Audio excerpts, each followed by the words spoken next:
National portability के अंतर्गत one nation one ration card की सुविधा, अगर बंगाल का व्यक्ति बंगाल के अंदर चाहे तो बंगाल के अंदर, और अगर उसकी मर्जी आए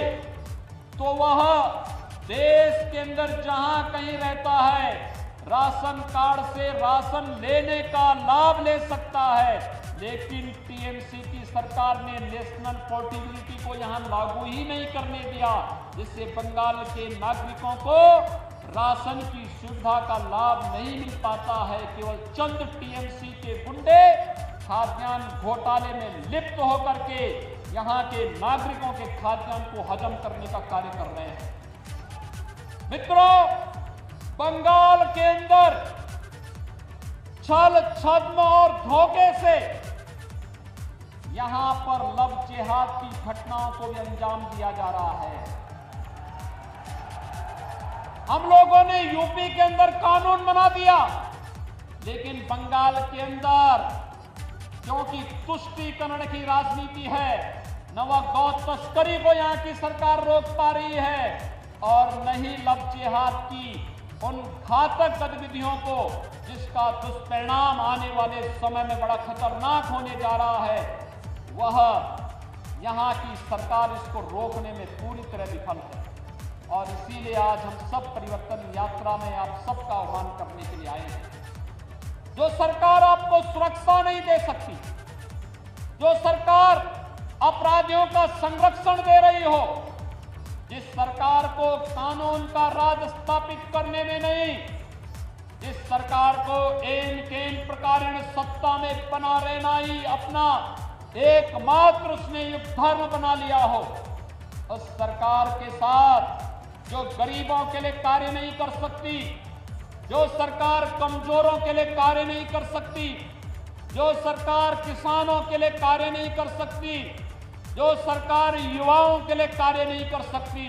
और जो सरकार महिलाओं को सुरक्षा नहीं दे सकती है, उस सरकार को एक भी क्षण रहने का अधिकार नहीं होना चाहिए। और बंगाल के भाइयों बहनों, मैं आप सबका आह्वान करने के लिए आया हूं। ये परिवर्तन यात्रा में जो उमड़ा हुआ ये जन सैलाब है, ये बंगाल के परिवर्तन का साक्षी बन करके इस परिवर्तन का बाग बनने के लिए उतारू हो गया है। और ये बाग इस रूप में उतारू हो चुका है, उसने संकल्प ले लिया है। मोदी जी के नेतृत्व में पूरे देश के अंदर जिस तरीके से कोरोना प्रबंधन का कार्य किया गया, हम आभारी हैं प्रधानमंत्री मोदी जी के। मित्रों, आभारी हैं प्रधानमंत्री मोदी जी के।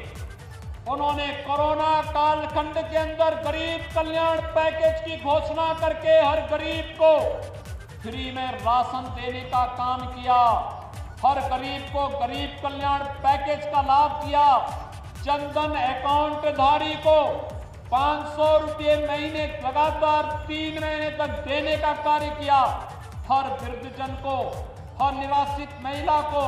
हर दिव्यांग जन को भी उन्होंने 1,000 रुपये की राशि, भरण पोषण की राशि उपलब्ध कराई। और प्रधानमंत्री किसान सम्मान निधि से जुड़े हुए लोगों को भी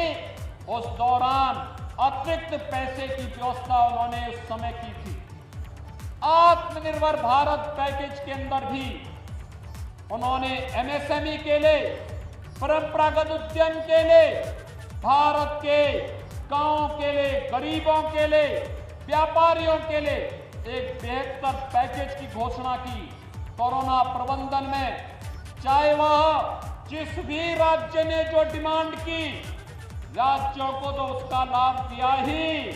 लेकिन हम आभारी हैं प्रधानमंत्री मोदी जी के और भारत के वैज्ञानिकों के, जिन्होंने भारत को कोरोना से बचाने के लिए 2 स्वदेशी वैक्सीन भी दिए और वैक्सीन इस समय युद्ध स्तर पर लग रहे हैं। कल से आपने देखा होगा 60 वर्ष के ऊपर के लोगों को भी वैक्सीन लगना प्रारंभ हो गया है। ये 60 वर्ष से ऊपर के लोगों को वैक्सीन लगना